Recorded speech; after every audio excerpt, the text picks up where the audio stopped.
episode 72. Damn. Damn, dude. I got a haircut. See? Yeah, I can tell. Yeah, I look sexy now. I shaved too. Well, I shaved yesterday. So I don't look scruffy and shit. I like the scruffy lips. Well, yeah, that's you. That's me. That's you. So what's going on, bitch? Not much, bitch. Say it like a white person. It seems like these past 2 weeks have just been just draggy. I know. Maybe it's the weather.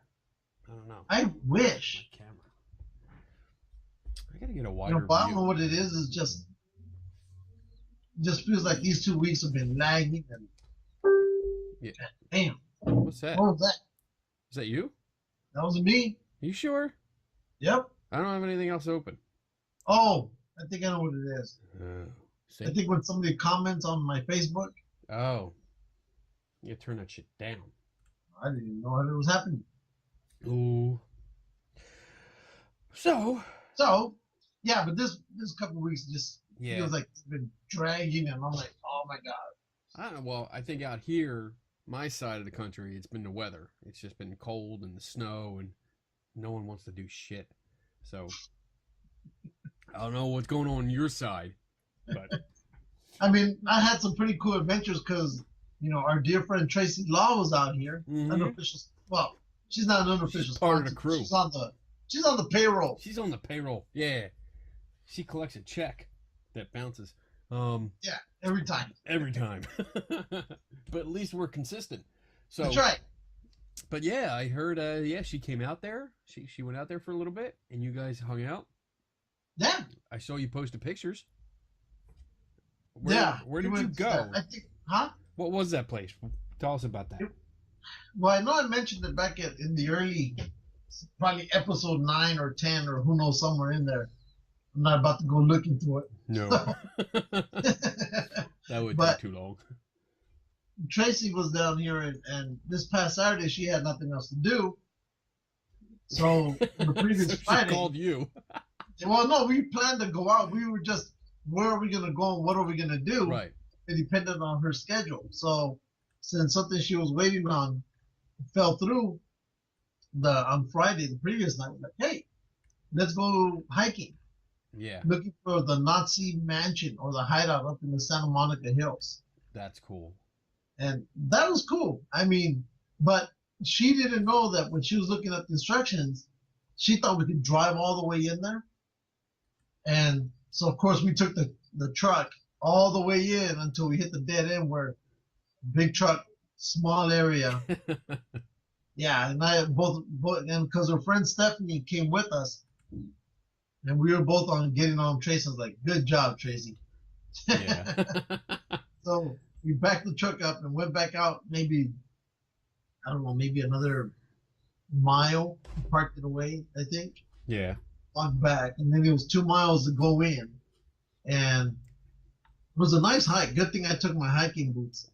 And in the pictures, you can tell there's a lot of graffiti. Yeah, I'm looking at that.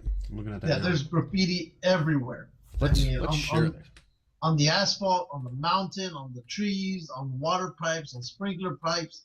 There was a truck that was thrown down the side of the hill. That thing was also full of graffiti. I don't think I put that up. I should have, if not. But, oh, look, there it is. And then we got to the stairs. Okay. And I think there's a couple pictures of the stairs in there. Oh, yeah, let's see. There we go. Wait. Right, that's one of them. That's one, and then that's another one? Yeah. Wow. And, God you, damn it, you walked all the way up them? Yeah, it's 214 feet down. Damn. And at first it starts off this way, and then somewhere along the way, the Germans decided, let's go crazy. So they completely, I mean, it was, even going down, we knew it was going to be a pain coming back up. So we make it all the way down there. Then we came across this area, the picture before. You see that little gated, that wall. That whole thing, again, is full of graffiti. Okay. And that's into the compound. So we walk down there. We go to the next picture that you had, and that was like the flower gardens, I think it was. Okay. Right there, they're little, and again, we're graffiti. I'm surprised I didn't see somebody's dog walk out of there with graffiti because I mean this you could smell the paint. And then we came here and this is the powerhouse. That's cool. And it was pretty cool, of course, because for the Germans they set this place up. So once the U.S., until the U.S. lost the war against Germany, this would be their secret enclave. Mm-hmm. So it's completely self-sufficient. There were 2 water towers. There's one that you saw earlier, and then there's another one, a really high one. We went in here, and I mean, some of the graffiti sucks, but there's some beautiful graffiti on there. Like that one to the right where it says Michelle. I think I put in a picture of it by itself. Oh yeah, look at that. Yeah, and it was gorgeous. And then of course I went under the building, and there was more graffiti down there. Well, yeah. Yeah, and it was a mess down there. I mean, there's stagnant water. Yeah. That right there is after I got inside. Once I got out from the bottom, I got inside to the main part of it, and then there's like another a little walkway back there. Yeah. And the hole is probably maybe, I don't know, 24 inches by 16 inches. So I just stuck the camera off to the side and just started taking pictures. And I didn't expect this many paint cans. Paint cans. I mean, there's more pictures, but they're everywhere. I mean, they're everywhere. Cool. And then, of course, the next picture you have was of Tracy. She really wanted to get to the roof. So I took a few pictures of her. And they're pretty cool shots, and I like that one. That's and nice. Even on top of the roof of this building, there's more graffiti. I mean, this place, nothing wasn't touched without it, And so we went there, and little did I know, when she came back down, she came by and she told me, there's more stuff back here. So we went around, and this is the backside of it. And I was like, wow. Because back here is where there's that huge dented water tower they got back there. Okay. And of course, that one had some nice graffiti on it as well. But this thing is huge, as you can tell. Yeah. And I mean, we were trying to figure out what in God's name caused that huge dent on the side. We were thinking maybe somebody threw that truck that we saw earlier on the road. Yeah. Up there. And nope, we did this. And of course, you got your little gangbanger picture back there, which I had to take a picture of. And then this thing, go back. There was this ladder. No one's been able to get up there. So if you can see, there's like a stick hanging on the bottom corner of that last step on there. Yes. Okay. Well, on that, they had like an old decrepit rope that was already falling apart, and then with some wire. And there was some guys trying to climb it, and he goes, "Do you think I can make it?" I go, "Dude, I wouldn't trust that stick or that rope." The other thing I wouldn't trust is seeing how old this thing is, and it was really wobbly. Yeah. My fear was that if they went up there and the thing collapsed, they would come down, and all of that whole part would come down on top of me. Wow. So that's when I told Tracy and Stephanie, "Let's get out of here." And they're like, "Why?" And I go, "Look, I know first aid, but I don't want to apply it to somebody who's going to do something stupid." Right. If you start leaving, that's good. I can help, but if they're going to be stupid, fuck them. Yeah, they went looking for it. So when we started leaving, that's when we ran into the law. This Because guy? apparently, now there was this guy, and then there was a younger Asian dude. And the Asian dude was on Mr. "You're all gonna get tickets. You're all trespassing," because it's a misdemeanor. And so basically that goes on your record. And I think he was telling us it was somewhere between $400 to $800 ticket. Wow. Huh? Wow.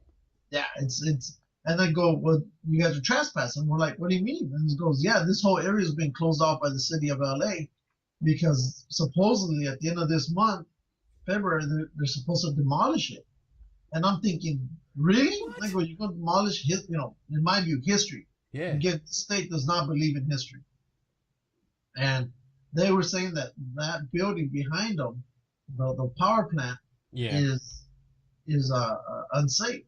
And I'll tell you this: that building, there's no unsafeness to it. The thing is solid. That's a solid building. I mean, it'd be a good place to hide out in. Right. And so, but he goes, "Look, there's over 200 people here." Meanwhile, while we're talking to that older guy, the young Asian ranger took off to go after the people who were trying to climb up that decrepit ladder. And you could hear him yelling at them. This guy was like, "He's crazy. There's no way I'm going to write a ticket for 200, 200 people. It's just not going to happen. So just consider this your lucky day, but you guys are going to have." And he was pretty cool. He would laugh with us and stuff. But so of course I got the girls and off we went. And of course the next picture you see is all the vehicles that the park rangers had come down in. Yeah. And so we went up the same way we had come up. We were initially coming in, and that's when we hit those stairs again. And yeah, those stairs were doing a number on us. I'm sure. This right here is called the Vader House. The Vader, like Darth? Vader House, right? Okay. That house has been there since before the original Star Wars movie came out. So somehow, I guess after the movie, it picked up the name Vader House. The funny thing about it is we were trying to look it up, and it seems really nobody knows anything about it. We're thinking, is it a house? Is it an office? And it's almost like it's there only to exist and occupy space. So, I mean, we were really thinking about going up there. This is, again, towards Malibu. Yeah. That was the only picture I got of it. But it caught my interest, and I'm going to see if I can get up there, find out more about it. But it was cool. I mean, if you really see it, it's a pretty awesome building. I mean, just by looking at it. But it has, whoever owns it has a beautiful view, because right behind me is nothing but the Pacific Ocean. Well, not right now. That's cool. At that point. That's really cool. And so I was thinking Kenny would love this. That's why I took that picture. That's nice. And then this is where we went to I forgot the name of the beach. It's off of PCH, Pacific Coast Highway. Okay. And there were so many weddings and swimsuit shooting, going on, that we were literally crashing all of them. And for one, there was this lady getting married with this guy, and so I just started taking pictures. That was great. We did that. I guess one of them thought I was part of the party, and here, have a glass of champagne. So we did that, and then there were people taking, swimsuit shots, and there was this one time where there was this girl with her boyfriend. They were in a cavern, or a little cave over there, and she was just setting up under the rocks inside that cave, and you could, and she was wearing a white dress, and some water came in and splashed her, and she went, whatever. She screamed like girls scream. But what I was waiting for was right behind her, 5, maybe 6 seconds later, I saw a huge wave. And in my mind, I thought, you need to get out of there. Did I bother telling her? No. Did I offer any warning? Nope. None whatsoever. But in my mind, you should really leave. Yep. And that thing came in, wipe out. Awesome. So it got her there, and it was cool. But then this is what pisses me off, and this is for anybody who takes pictures, and as you do, and I know this has happened to you possibly at some time, Kenny. Yeah. There's that cameraman etiquette or photograph etiquette. If somebody is going to take a picture of a subject right here, you try to look around and say, okay, there's nobody here, I'll start there. But no, you have people stepping literally in between, I shot there. Scene. Yeah. Yeah, there was a shot that I was trying to get, and so was Tracy, because she really wanted to get the sunset. And this dude just plopped right in the middle. And Stephanie, her friend, tells me, look what just happened. So I look over, and Tracy, not being confrontational, she's like, can you believe that? Can you believe that? And I go, tell him something. And she goes, so I yelled over at the dude, and I go, hey. So the guy looks over at me, and I go, do you mind? I go, the woman was right there already for a while. She's setting up to take this picture. Can you move?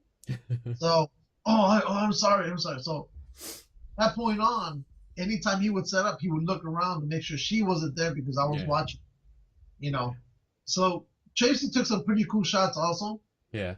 And Stephanie did, and I got some of these shots that you saw, or just that one. But it was cool. I mean, I got with her around 10 o'clock that morning, and by the time we left, because after this, of course, we went to Tito's Tacos. We had a taco. We had to end the night with tacos, right? Of course. So Hello. we went there, and they only accepted cash. And so, and the whole time Stephanie's like, I'm so excited to eat tacos. And so I ordered tacos, and literally it's like bigger than the shoebox full of tacos that I ordered, right? And of course Stephanie ordered some others, and so we had. I mean, it was huge. It was like the box must have been 14 inches long, and I think probably 8 or 10 inches wide. Yeah. And it was just full of tacos with nachos and Nice. guacamole and all that. So, well, Tracy was waiting for her food. The lady comes by, she puts her box in front of her, and this dude again, another guy, just pops right in front of her in the box between them, and he starts ordering. And I go, and so Tracy again, not non-confrontational, she's like, Joe, reaching in, getting a spoon and a fork and a straw, and I was like, okay, this is bullshit. So I go, just get your box, and she's like, but he's there, and I go, fuck this, and I go, dude, do you mind? The woman's trying to get her food. You're right the fuck in front of it. Can you get out of the way? And he's like, oh, I'm sorry, I didn't mean to. I'm like, what do you mean you didn't mean to? It's like, how do you not see a big brown fucking box in front of you? Right? So he finally moves out of the way, and I was like, let's go, get your tacos. And so we went back to the truck. So I told her, I go, must I always save you all day long? Which I didn't find, but it was cool. By the time I dropped them off, I think it was 9:30, 10 o'clock at night. And it was a good day. I mean, we did the Nazi thing. We got in trouble with the law. Not too much. Told some people off, crashed some weddings, got some champagne that wasn't meant for us. Yeah. Saw a woman get wet. And then there was one other time. Whoa! We're going to have to change the rating on the show. Holy shit. There was a lot of women getting wet, but they were at the beach. Oh my God. So. Please, parents, put your kids away. Wow. So, but what made it interesting too was, this is the other thing that pissed me off. There was a photographer, and he, I guess, had been hired to take pictures of this, couple. Yeah. And just watching him pissed me off because he was giving them some of the worst fucking poses you can imagine. I mean, it's a beautiful spot, and the dude is just. I mean, I'm not the greatest photographer. I think I get some nice shots here and there, and but I consider myself better than the majority of them. I don't consider myself like you or Tracy or especially our buddy, but Paul Michael I don't do bad. But this guy, I mean, you're in a beautiful location, right? And just awkward, stupid ass poses. He was putting these people in angles, and yet the sun behind them, and I was like. And Tracy even could feel I was getting pissed off because she was getting pissed off about the same thing. And I was like, oh my, I should just walk over there and just tell them, let me take your pictures for free, because no. And then because of that, and of course the couple was African American, so of course I started thinking about what you guys heard photographers say is that taking pictures of African Americans is a little bit different than white people. The exposure is different. Yeah. So, because you have to compensate because you have a darker target, you have a darker subject, so you have to compensate for that. Because I've done it where, I mean, I take pictures of white people, and it's one setting, and then I went to a party that was all black people, and the same settings won't work because everybody turns out dark. You don't see anybody. And I'm like, we're not trying to be racist or nothing. It's just no. It's something that a lot of people I think don't really understand. Right. It's not. I was really thinking. That's why I let you explain it because you'd put it better than I would. It's not racist at all. I mean, it's just, it's your subject. I mean, it's no different than you're taking pictures during the day or night. You have to change the settings. You have to adjust for your environment. So, like, I always used to joke because my martial arts instructor, I love the guy, Mr. Atkins. I love him to death. Black guy, but he's really dark. And when we try to take pictures together, me and him, especially like during the winter when I'm white as can be, it's hard to take a picture indoors and get both of us looking the way we actually look. Especially with a better camera. Usually, like, your compact cameras will just take it and they fire a flash. That's fine. You usually don't have too much trouble. But Yeah, if it focuses on either one of us, sometimes he's too dark or I'm too white. Like I get washed out. So it's just something when you're doing professional photography, it's something you have to consider. You have to look at and know what you're shooting, and then you adjust accordingly. Yeah, and so watching this and seeing what he was doing, I start thinking about that. I go, I wonder if he's even compensated.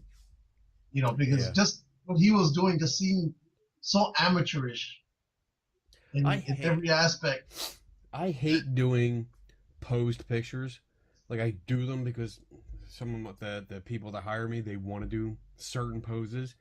But if my thing is like if you hire me, I'm coming out there and pretty much let's go to a park, let's go to the beach, let's go somewhere, and you guys interact with each other and don't look at me. Don't pay attention to me unless I, say, hey, look at me. Otherwise, talk, chat, joke with each other, laugh, have fun, goof off. And I like the candid shots.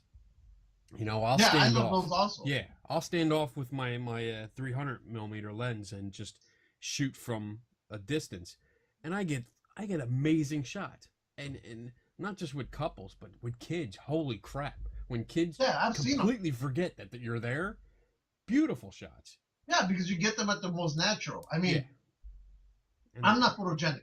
I hate taking pictures. No, you're an ugly motherfucker. Fuck yeah. I'm not gonna lie. But I've seen that some of the pictures that people have taken of me are best when I'm unaware. Right. Because I'm not stiff. I can attest to that. Because every time I've tried to take a picture of you, and I'm taking a picture of you, you get freaked out. Like you don't like scream and run around, but you get uncomfortable. You do get stiff. You can see that you stiffen up a little bit, and you feel awkward. So that's why I take pictures of you when you're not looking. Yeah, and I like those pictures. Those are the ones I love. Yeah, they turned out like great. One that's on our Geeks and Ghost page where it's both of us looking up. Yeah, that was perfect. You didn't even know I was taking that. That was one of our best shots. I mean, that's on our banner for conferences and shit. So that turned out really good. Yeah, watching this guy was pissing me off, and I literally had to walk away because I go, he's gonna ruin those pictures. Yeah. So, well, I'm glad you guys had a good time. That's good. What else we got? Well,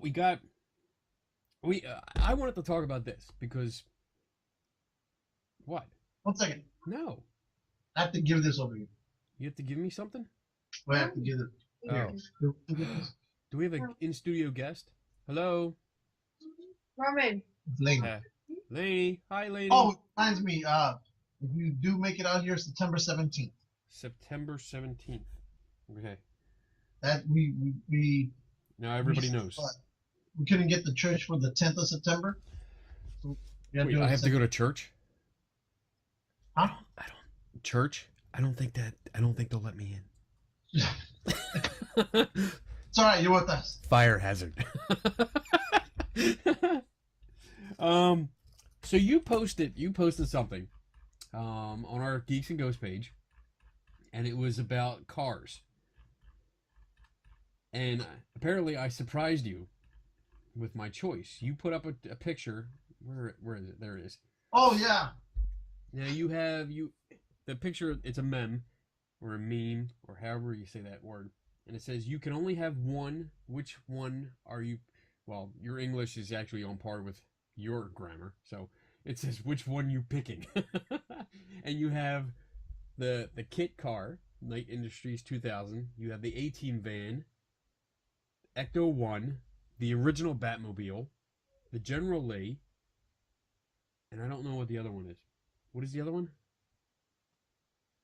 No, you have a kit. Yeah, General I said Lee. that. Okay, wait. What's the last one? The other one is What's that from? I know the car. I just can't remember. I think it's a Magnum PI. No, it's not, because I looked it up. Or oh wait, shit! I just had it. Oh, you suck. Wait, I'm gonna bring it up. All right. Can you see it? It's not Magnum PI. Do you see it? Ah, Do you see it? yes, All I see it. All right, I think it's you gotta over acknowledge it, so I 2 know I'm doing No. this right. Ah, shit. Fuck it. Who cares? Anyway, I know. I know I've seen it. Anyway, it's obviously not important because we can't remember where it's it's a from. Ferrari. So you and I, you picked it. You actually put it up there, and I picked Kit as the one that I would pick out of all of those.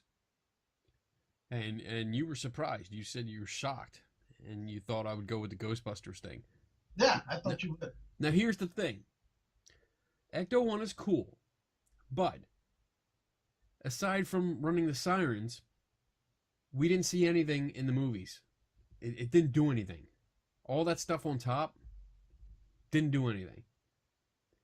Besides the fact that I've seen it a couple times because our friends from New Jersey Ghostbusters, Tom, and the rest of the gang, I see it all the time when we go to events because they're always there. We follow them around. Also, I have a T-shirt from them. The A-Team van is kind of just it's a van. It's no big deal. Yeah, it could be the party van. It could be a party van, but it's just a van. The General Lee, I love the General Lee. No, I don't really care for it. The Batmobile would be my second choice. That was your like first choice and Anna's first choice, I think. And I'll be honest, I was torn between that and Kit, right? I mean, my top three were the Batmobile, the General Lee, and Kit. And the only reason I didn't pick Kit is when I used to drive a Firebird Pontiac. To me, that was my Kit. So okay, in my head, I've already driven her. So, well, but I was in a Kit. At no, me too. The New Jersey Toy Con. I was inside of it. Loved it. I think Kit has more to offer than the Batmobile. Oh well. It's got Yeah. I like Well, the I don't voice. know, but I was thinking, well, on long distance trips, if it's just me, I have somebody to talk to. Exactly. The car talks But I back mean, to you. it was really a fight. I've always loved the Batmobile because when I was like 4 or 5 years old, my mom took me to a auto museum that's still here. It's one of the bigger ones in this area. Yeah. It's pretty phenomenal.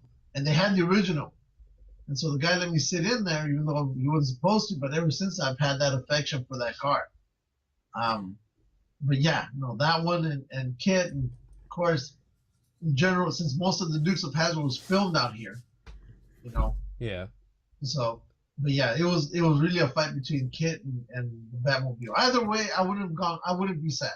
I would go Kit number 1, Batmobile number 2, and Ecto 1 number 3. And then probably I don't know. I think the General Lee, then the A-Team van, and then the other one. Because I gotta figure. If anybody that's watching this show is looking at this, please tell us what this is, because I completely forget what it is. And I know which one it is because I've seen it. Is it a Ferrari or is it a? It looks like a kit car, and I don't mean kit as in the night industries. Car. It looks like a kit car.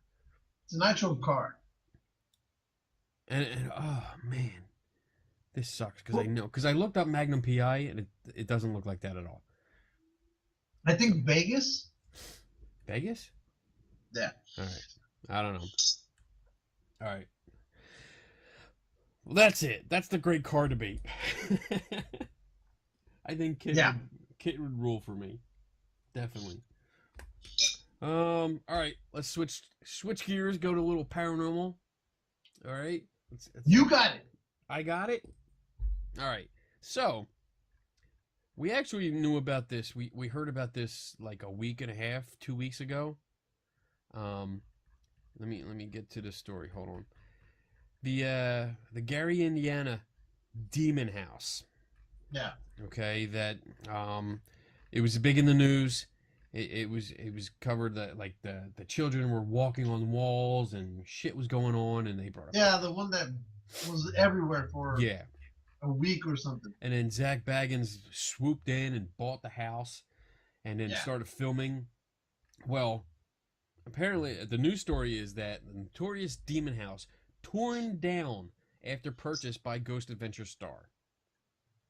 And to summarize, apparently Zach went in with his production crew, did all the filming, finished up, and then tore it down. Let's see.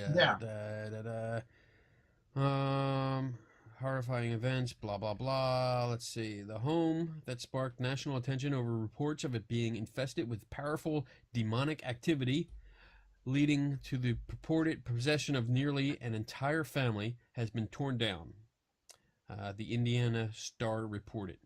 The raising of the Gary, Indiana property followed its purchase by the host and executive producer of Ghost Adventures, Zach Bagans, in early 2014. Bagans says he now plans to release a documentary on the residence haunting later this year, which will reveal the reason behind its demolition. I think one of the reasons I've read somewhere, I don't know if it's in that same article, but I think he had mentioned it was too dangerous to let it stay up. That's what he's saying. He says, quote, something was inside the house that had the ability to do things that I have never seen before.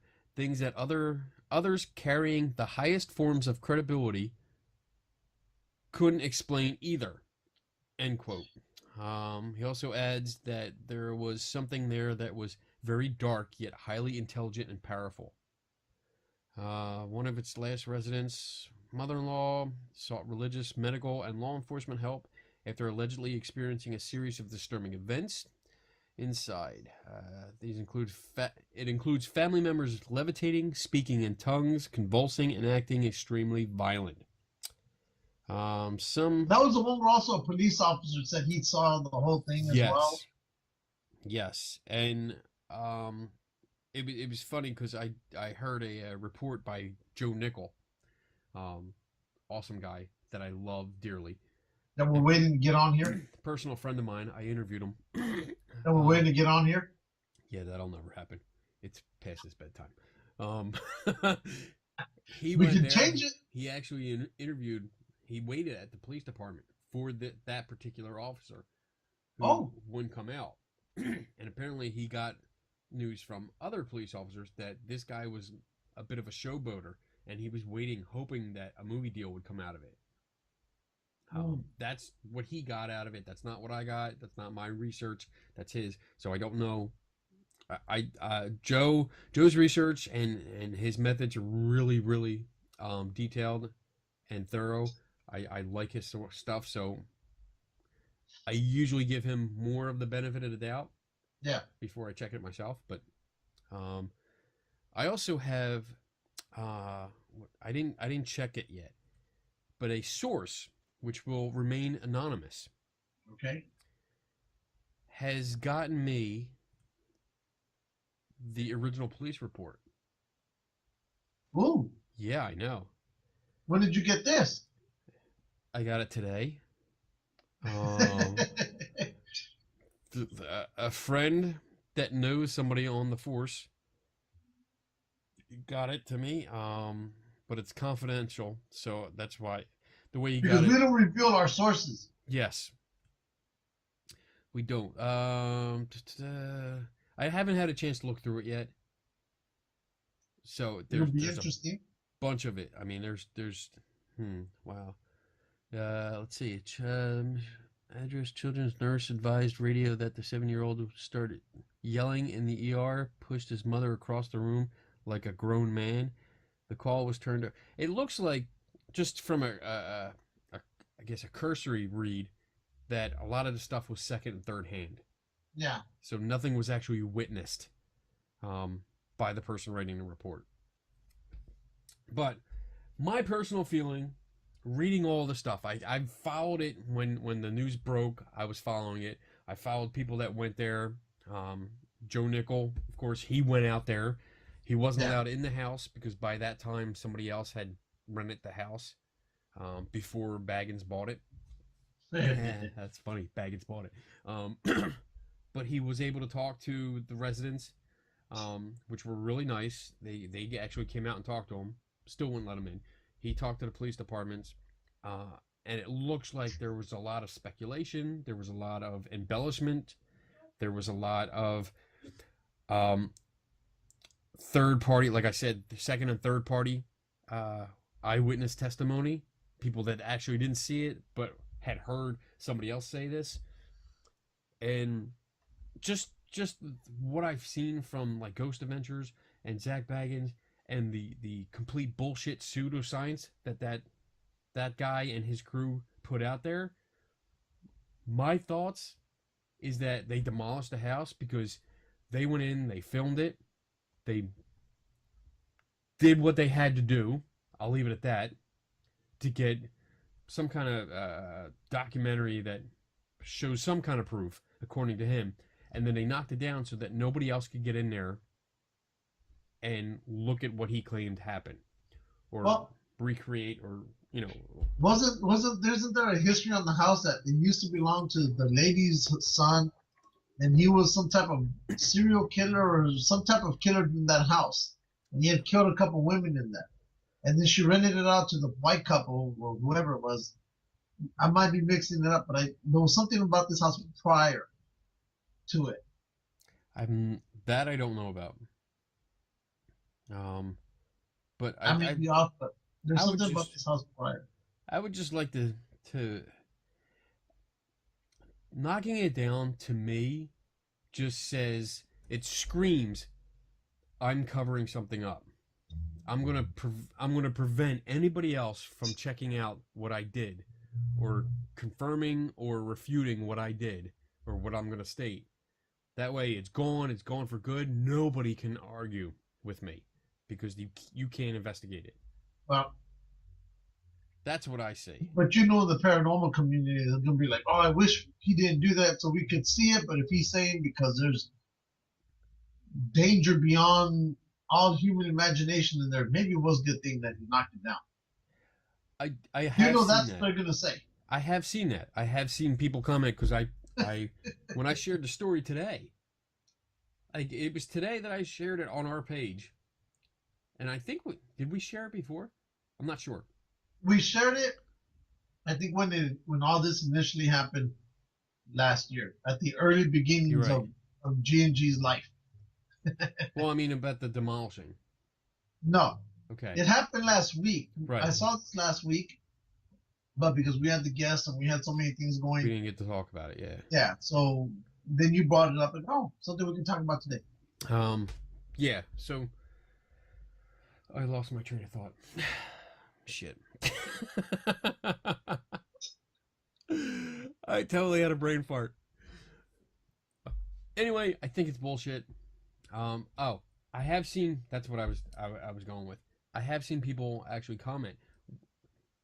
I got a lot of notifications today, people sharing that post off of our page, which is odd because we don't get a lot of that. And it's starting to build up. And we've had a pretty busy week on people liking our page, apparently. Holy shit, dude. We had 30 likes this week. Week. For some reason, I don't know what we did. Thank you. Thank you very much. Yeah, I was trying to figure out, what did we do? Tell us what we did so we can do more of it. Yeah, well, I think maybe it's some of the stories that we've been, because like I said, we don't write anything. We search the corners of the world looking for the best stories to bring to all of you because we're too lazy to write them ourselves. Right. But one of the ones I make notes. I make notes before the show, and Lou makes notes during the show. Yeah, exactly. But one of the things that I noticed, again, it goes back to a story we talked about, I think 3 or 4 weeks ago. I think it was right after Christmas. It goes back to the never-ending story, right? There was a link that Anna Hill, unofficial sponsor number 1, right? Yes. She had think that, I guess, in Germany they still have the original props. Yes, I wrote to the that down. Story, and it's part of like a Universal Studios type of deal, and you can take pictures or whatever. You can ride Falcor. Yeah, and so I was looking at that, and at this point, it's almost close to 600 people who looked at it. Yeah, I was like, cool. Again, I guess. The never-ending story, I think, to our generation, mostly ours, has such an impact that it has never left anybody's heart, you know, Right. or whatever you want to say. Because every time we posted something about the never-ending story, it's almost like a home run. Yeah. Yeah. I mean, when we You do that nostalgia stuff, when we go back, the retro stuff, um, we get a lot of hits. When we had retro blasting on, I mean, and talked about the old toys from the 80s cartoons and stuff like that, we had a lot of hits from that. And it was cool because I think a big part of our growing audience. I yeah, feel weird saying that, but I know, isn't it? is our they're our age, you know, they're like 30s or 40s, and they grew up with that stuff, so it strikes a nerve and everybody loves it, and it's really cool. And I saw that link that you posted up, and it's really freaking cool. It makes me want to go to Germany because I want to ride Falcor. And the funny thing is, I have a good friend who lives out there, and she's told me whenever you want, you can stay with me at my house. I'm like, yes, because I know where Munich isn't where she's at. Munich is only like 2 hours away from her, 2 3 hours by train. Okay. And when I saw that, I was really thinking I should take her up on that offer and go back to Germany. Yes. Although I've been wanting to go back to Germany, it ain't gonna be this year, but I could do this as a 5-day trip. Just gone, come back. Let's see. Just I didn't know the majority of Neverending Story was shot in Germany, except for a few scenes where they were shot in Vancouver, Canada, and Almerin, Spain. Apparently, it was the most expensive German film ever made until then. The reason this guy is bringing it up, where the film was shot, was because there is a tourist attraction in Munich, Germany, that has all the props and models from the Never-Ending Story. It's called Bavaria Films, similar to Universal Studios theme parks, where folks can ride Falcor or the snail and see all the stuff used in the film. You should click on that link and let everybody see it. Let's see it because it's freaking awesome, dude. I mean, they got the lime. Was it the lime creature, lime monster? Here we go. Tell me when you can see it. I see it. You see it? There he is. Look at that. Can I make it larger? There we go. Oh, look at that shit. Ready? That's awesome. There's Falcor. And there's a kid on it with even smoking. Oh, man, in the background. That would be so cool. That would be the ultimate picture. That would be that would be my my banner on my Facebook page for like a year. There's some props. There's the turtle. Looks like he's got a cold. What are you doing? The screen gets screwed up enough when we share screens. Don't put your finger in it. But there's the turtle. Look at that. That's weird. Yeah, it was. I looked at that. I don't remember him looking like that. I don't remember him I remember that. Like a big head. Yeah. But that part, I don't remember. Yeah. Him, I remember. Oh, yes. Moving around. But he looks like a statue that's out front. I think so. Because it's covered with snow. And there's the snail. The snail. You can ride it. That looks like just a recast. But either way, that's cool. That is cool. It doesn't matter because it's freaking cool. And mind you, I did get the plans to make that Falcor. Oh, the pillow thing? Yeah. That is awesome. What do you It's have here there? somewhere. I know I have it. Damn. That's awesome. You gotta put it together now, so we can see it. Yeah, that among all the other projects I got going. Yeah, I know. We need like big time, big money sponsors so we can do this full time. Oh, that's not in here. It's in the bedroom. Okay. But yeah, looking at those plans that she sent me, Yeah. dude, that's a lot of work. Oh, But I was like, wouldn't that's do it. cool. If you can do it, yeah. That's cool. But yeah, that was cool. But I like the whole, again, never-ending story. Just It's awesome. people have that love for this.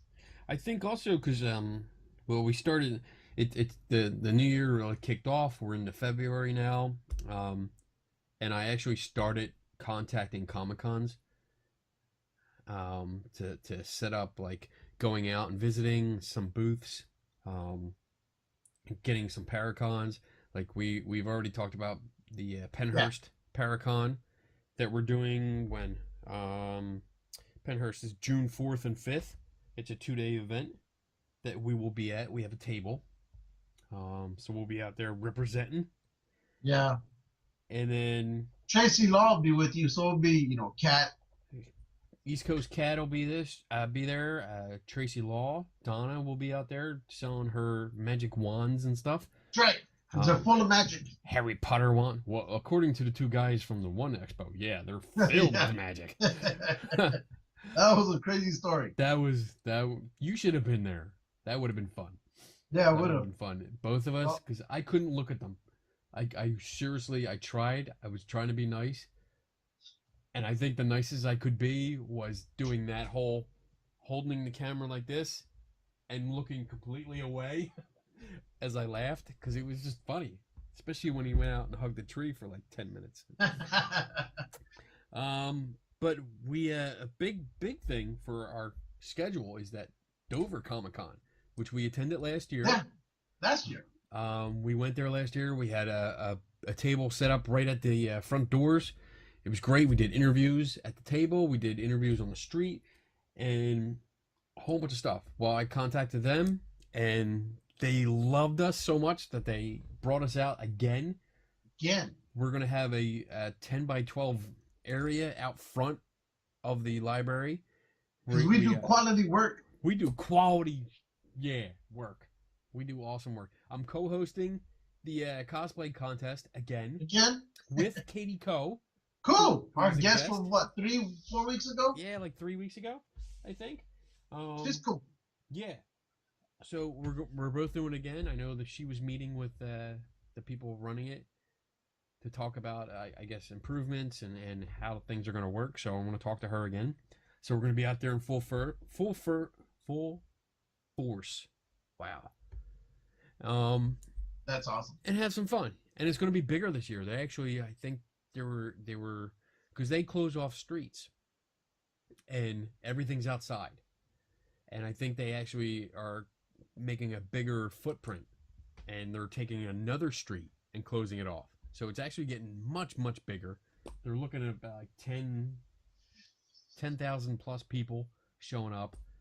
So we're gonna be out there. We're gonna have T-shirts. We're gonna have Harry Potter wand things. That'd be work. That'd be great. It's gonna be great. I think I know. We're gonna start kicking off. I think end of this month, beginning of next month, a bunch of cons. There's one down in San Jose. We're gonna try making that one. There's WonderCon that's coming in as well next month. There's a science fiction one that's coming up. We got a few. We got the Long Beach one coming up at the end of this month. Yes. You put up something. You put up something that you're going to be there. Oh, that's for the San Jose. That's the one where the lady with the creature from the Black Lagoon.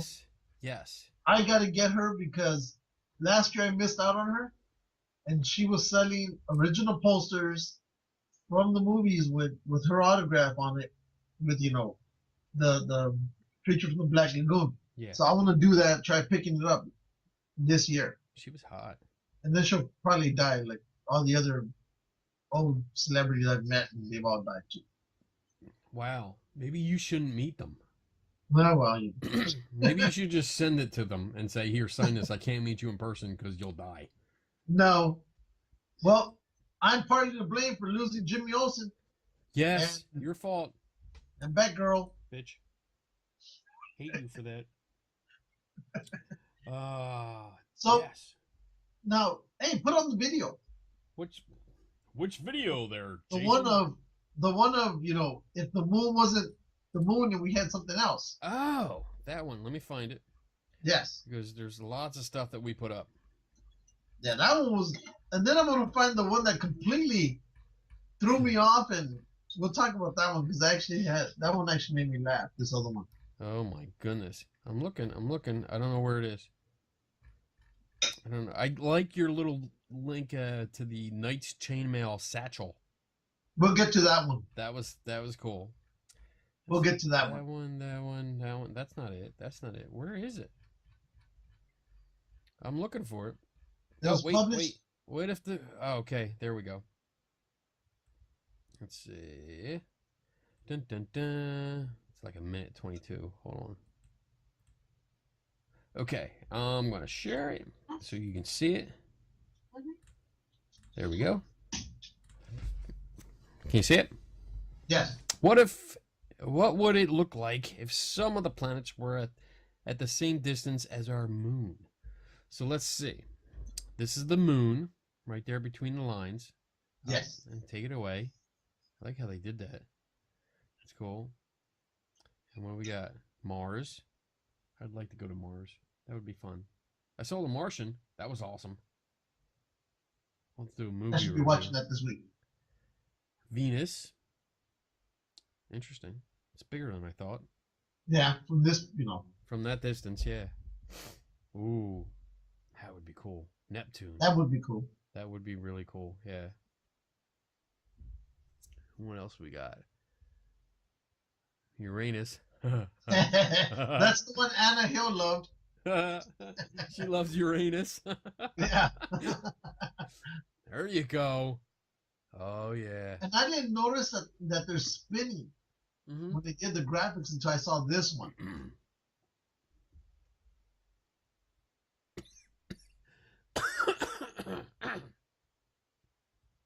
There you go.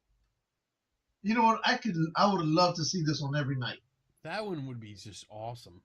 Look, you can see the other moon The just moon, going. yeah. That's cool. But it makes you wonder what gravitational pull it would have on our oceans. It would definitely be much different. Yeah. Much different. And yeah, I have no idea. But that was cool. Now, talking about the other one you were saying, the chainmail. I put that one up there like a goof, thinking, okay, Monty Python type of stuff. I figured, because I carry a satchel. I have one. It's But well, it's I thought this one was different. It's only $40, I think. No, it's $100. Okay, sorry, I'm wrong. But anyway, it's still cheap. It's still cheap. No. For $100, it's cheap. $100? So- That's expensive. Two different views. Anyway, Mine's better. so I didn't think it was going to get the kind of the type of what word am I looking for? I don't know. The chainmail satchel. Attention. The type of attention it was going to get. Yes. The next thing you know, a full blown conversation blows out about it.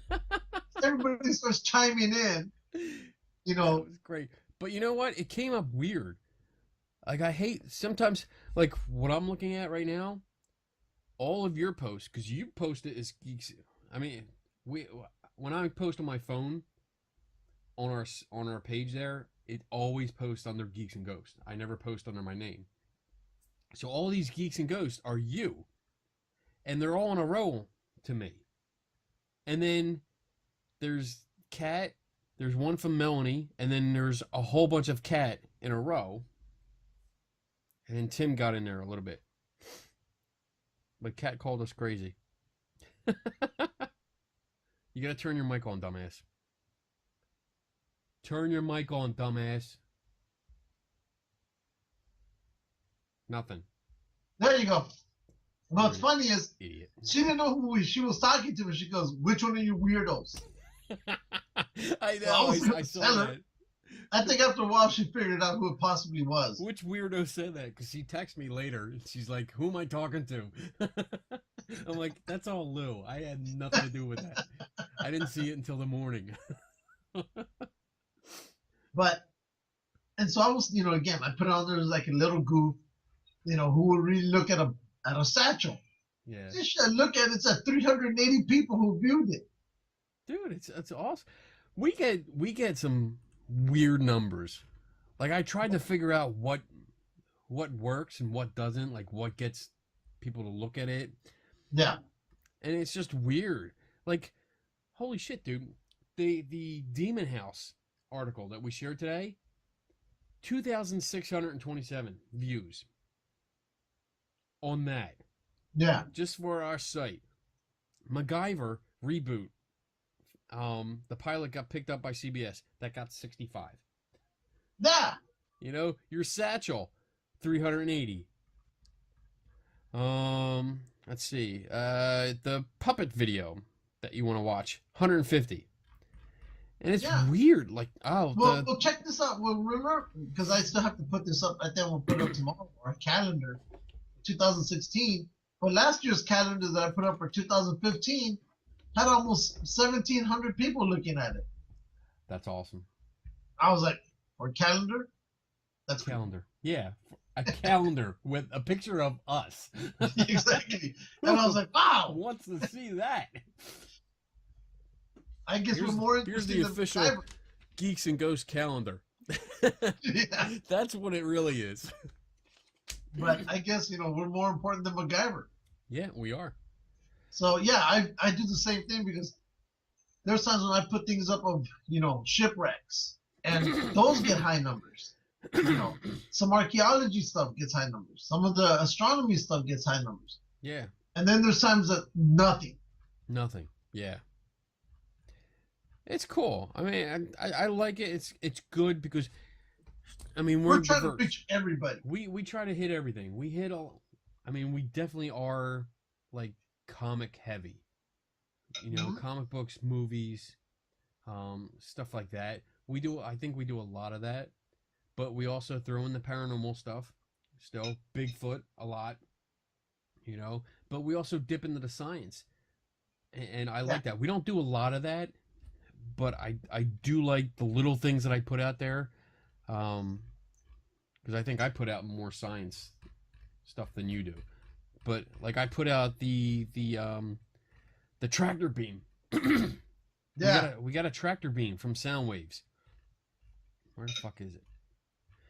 And it's pretty cool. I mean, they're actually holding objects, small objects, in space with sound waves. It's really, really cool. And I'm trying to find out where the hell that is. We put so much stuff up, dude. Well, the one I'm wondering how many people will end up liking is the one I put up today of how deep is the ocean. Right. 183 people viewed the video on the tractor beam, which was really cool. Your depth thing, your ocean, which was really cool. I like that. Yeah. 44 people so far, but that was just today. And I put that up just 2 hours ago. That was cool. I liked it. It was cute. But that makes you wonder just how small and insignificant we are. We are. But you know what? It's cool. I like what we're doing anyway. And you know what? Yeah. I listen.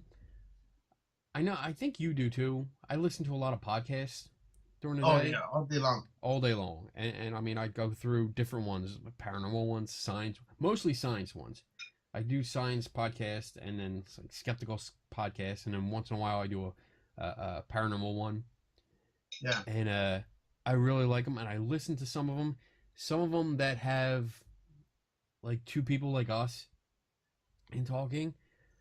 I think our dynamic with the video works so much better, because sometimes, you ever get that feeling you're sitting there and you're listening and you're like, no one's talking.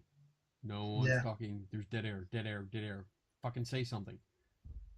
And nothing. I get that. I hear that a lot, and that kind of turns me off.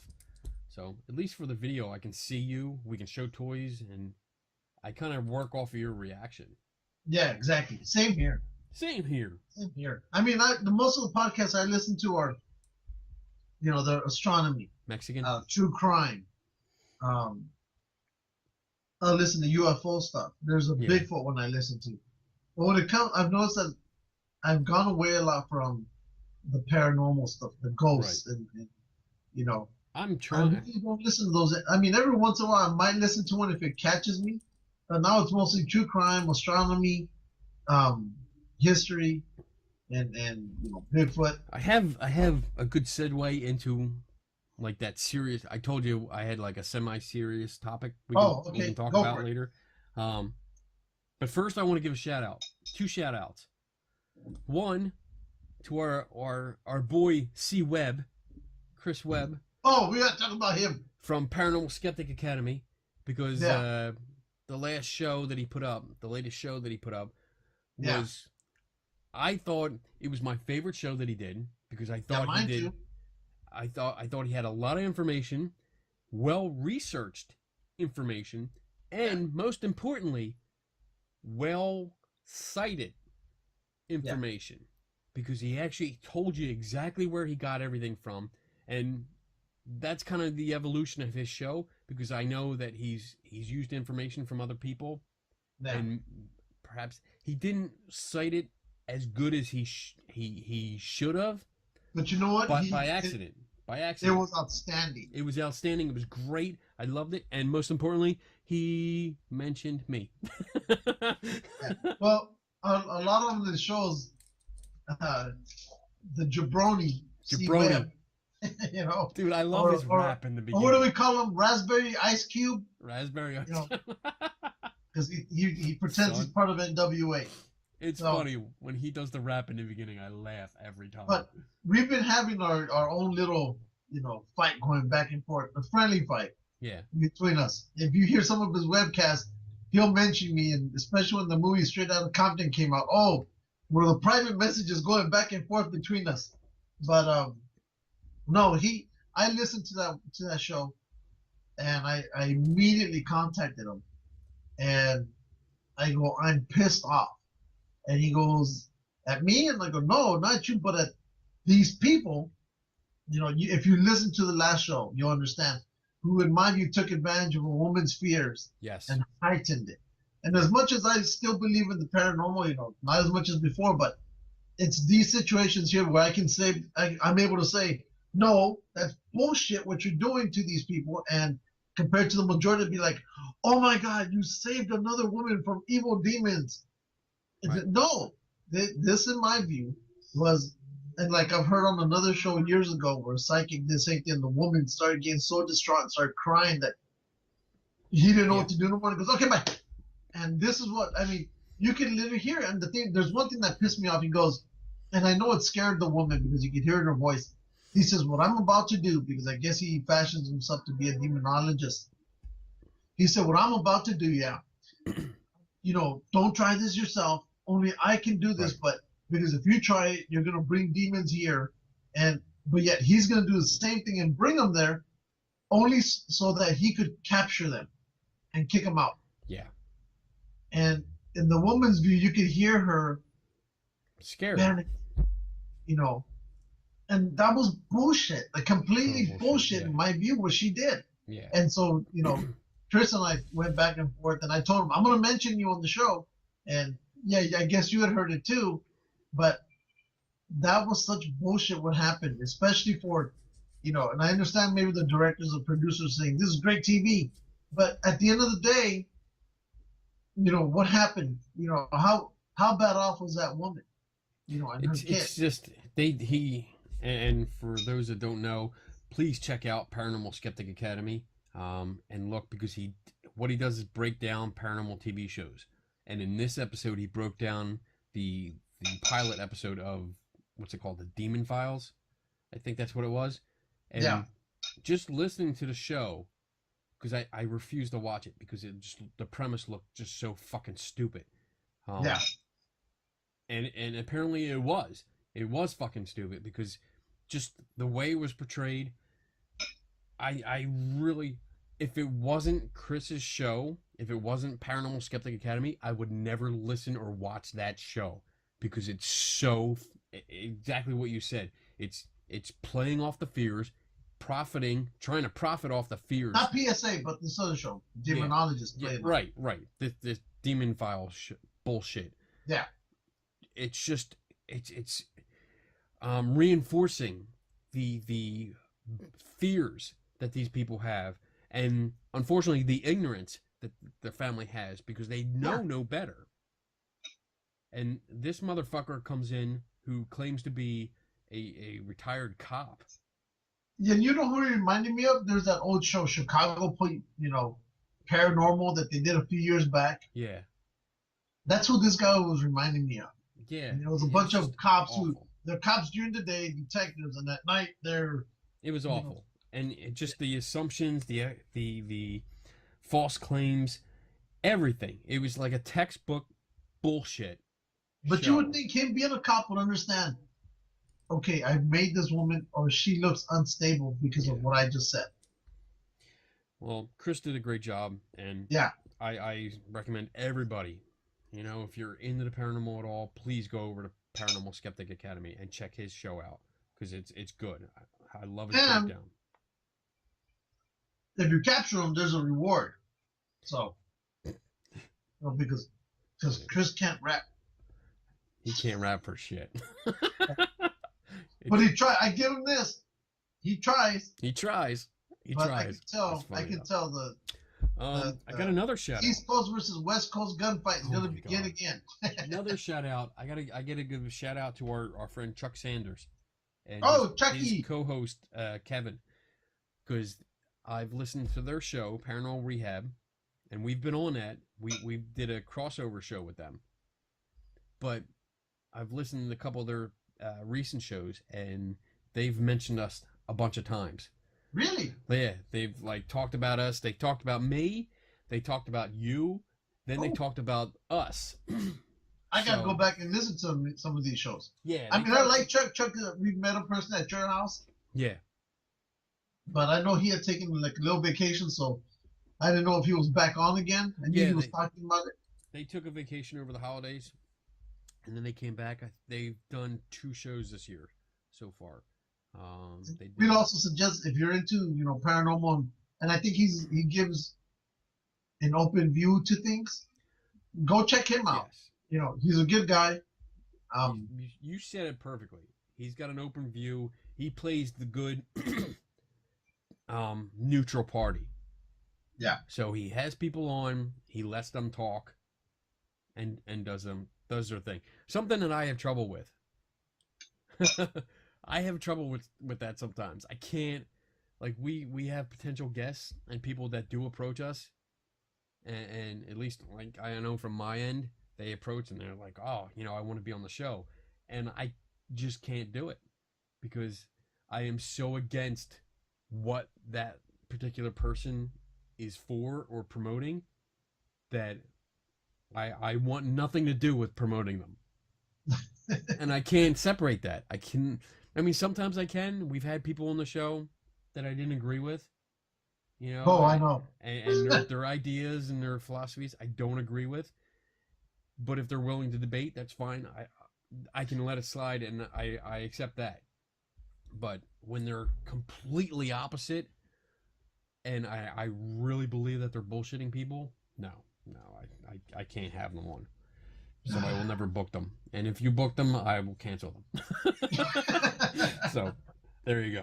But big shout out to you, to our buddies Chris Reb of Paranormal So Skeptic unofficial Academy. sponsor number 2, which is PSA, and to Chuck and Company, unofficial number 3. Chuck and Kevin for unofficial sponsor number 3. Got those. So That's right. what? Oh, the semi-serious topic. Oh, you mean that wasn't it? That wasn't it. No. This has to do with opinions, and I don't want to put anybody on the spot because there's a bunch of friends. But today, I put out a post on my personal page, my personal Facebook, asking about podcasts because I had heard I'm pretty up to date with all the ones I usually listen to. I saw that. So I wanted another one. But I didn't read it. Okay, good. And there were a few suggestions, and one of them I responded to because they suggested a certain podcast that I have listened to and really didn't like. And Which one? I don't want to say because I don't want to start trouble. I don't have anything personally against the podcast. I mean, well, obviously I do. I don't like them, but I don't want to talk trash about them because it's not like that. It's not like I hate them or I think they're doing something really bad. I just don't agree with all the things that they were saying. Therefore, it turned me off, and I just would rather not listen to them. Okay. You understand that? Yeah. Okay. So I think You're gonna have to tell me this off air. Okay, yeah, we'll talk later. But apparently, I just said I didn't like them, and I kind of said, I didn't agree with some of the things that they said. Um, it was a paranormal podcast. Uh, I figured. that that the people were supposed to be more skeptical, but from the shows that I was listening to, I didn't think that they were. I found them to be more cynical. Um, which a difference to me is skeptical is questioning, researching to verify stuff, to see if it really is true. You're asking questions to get the right information. You have some doubt because it's an extraordinary claim, stuff like that. You're looking into it. Cynical is kind of saying, well, I just don't believe it, so I think you're a fucking asshole. Yeah. So that's how I found this podcast. So I just didn't want anything to do with it. Okay. So the idea, I guess, a friend of ours, I'm not going to mention them either. Yeah, I know. I'm being real mysterious here. You need to text me at least something here. I'll tell you later. Anyway, somebody posted about opinions and about when friends express kind of a negative opinion about another friend. So here's what I'm getting at. If you're on social media, because social media is out there. I think I know where you get that second part because Okay. I saw somebody make a comment about something like that on their wall. Yeah, you probably know what I'm talking about. But On let's that not part, confuse but the that's listeners still- anymore. Here's what I'm getting at. Social media, it's out there. It's public. Everybody sees it. Yeah. It's that weird thing where you think you're saying something to a few people, but a few thousand people actually see it. So,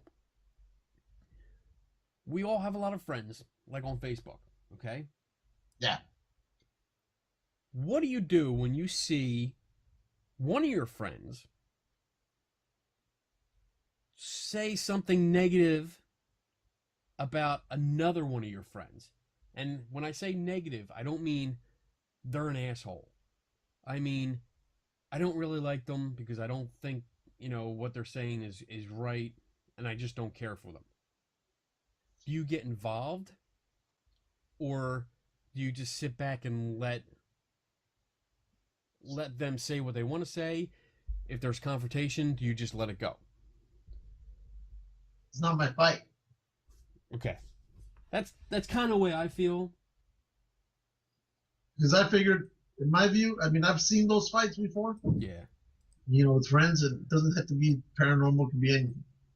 And you post something on your wall, and one of your friends comes up, and then another friend who doesn't know that person comes up, and they start, going at it. Right. And in fact, I had something like this happen as to why I stopped doing political posts on my wall. I think 3 months ago. And you know which one I'm talking about. Yeah. And I love these guys. May not agree with one of them, but the other one I agree with. But they're my friends, and I figure I'll let them talk it out. Whatever way it is, as long as it doesn't get to a point of name calling each other cunts. Right. Oh, God. So, oh, shit. which that name was eventually thrown, and it's at that point that I get involved, and I'll say, hey, you guys can talk all you want, you can disagree to agree, whatever, but when you can start making your attacks personal, then you've completely lost sight of what the initial argument was, and you stepped into playground type of shit. Yeah. But most of the time, I just keep out of it. I just now if it's not my wall, like let's say it happened on your wall, right?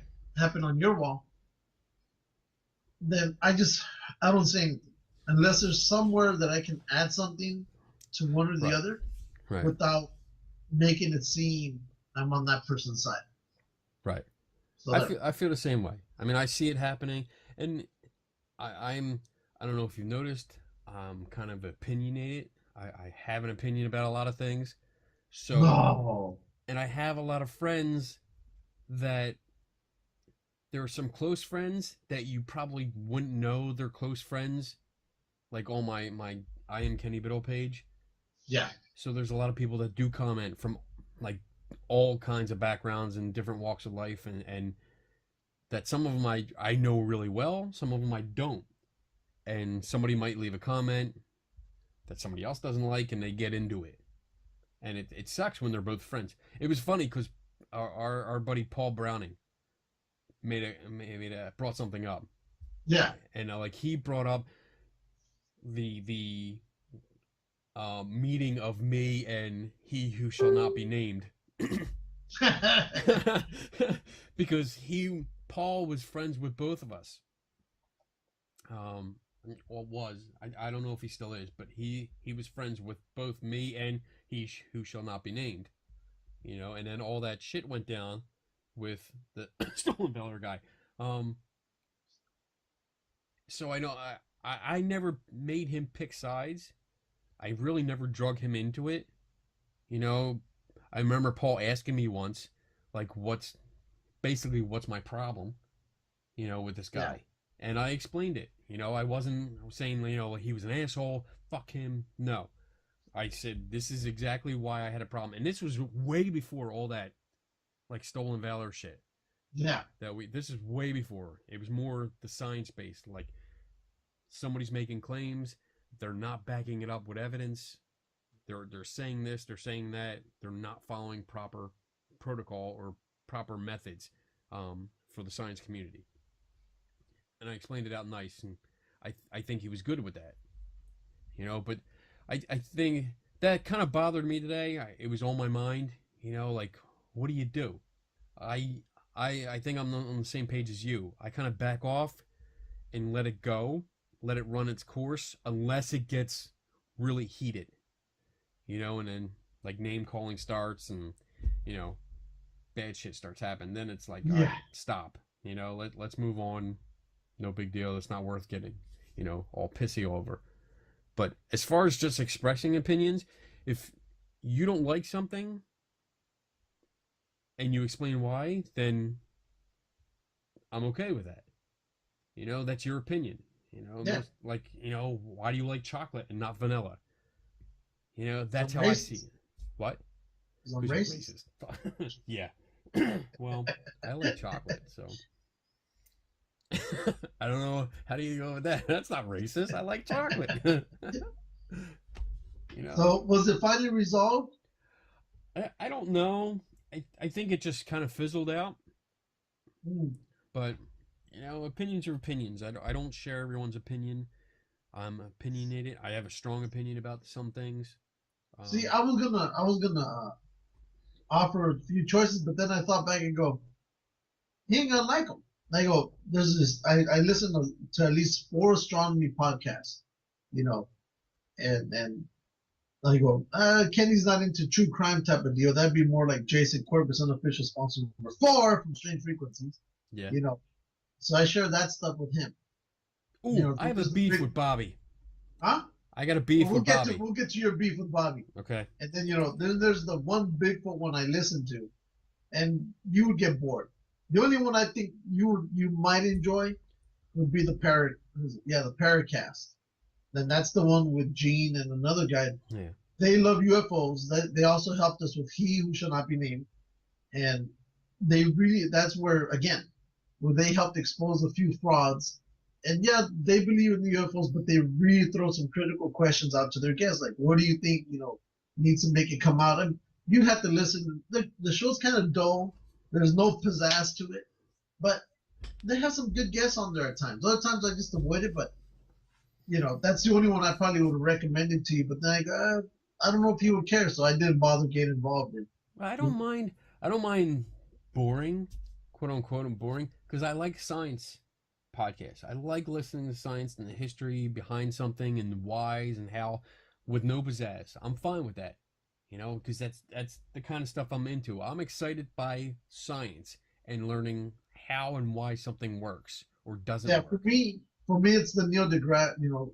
Yeah, I love Tyson show. I love that show. I listen to it. Yeah. I'm the same way. And I like those kind. If it's paranormal related, I want something that has some kind of good questions or if it goes into like a history or like folklore, that's fine. Well, see, there's a Civil War podcast that I listen to, and it's a university teacher out of North Carolina. So I listen to him. But right now he's on vacation, but he has some pretty good shows. Um, maybe I'd recommend that one, but I don't know if you care for that one. So I don't I know. mean, there's one show called that I like, and it's with the let me see, I'll get it right now. But I the name listen of his show, I listen to Skeptoid, which is usually a short podcast. They're usually like 10 to 20 minutes each. this is a show that you might like. It's called Dark Matters Radio, and really it's about UFOs, but the guys end up just they do their ballroom talk like you and I do, just talk about shit. That's cool. What are you doing on today? Was this? And they at times you're like, they're not even talking about UFOs. Now the host who's on there really believes that there are alien bases on the far side of the moon, but the conversations that they have are basically just two guys talking about almost everyday living. Yeah. And I listen to them just because it reminds me of us. We sit, we talk, and so sweet. Even though the show is Geeks and Ghosts, and we've barely spoken about ghosts until these past 2.5 weeks, but that's one show I listen to. I'll listen to our buddy Eric Altman's show. That's one I haven't listened to yet. And you might like it, you might not, but I find it interesting, because Eric is a pretty cool guy, and he has some pretty good questions, Cool. on them, and that's Beyond the Edge Radio. Yeah. So, and then there's others that I just don't listen to anymore because I have so many damn podcasts going. I gotta pick which one do I like, which one don't I like anymore. And a lot of those paranormal ones have gone to the wayside. And they're not fun because they cater to the guests too much. Yeah. I think some of them have them on, and it's like whatever guest is on that week, that's what they believe in that week. Yeah.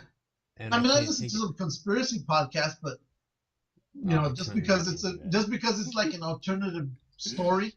Yeah. I'll listen to that too. But I can't. I guess that's where my problem comes in. I can't.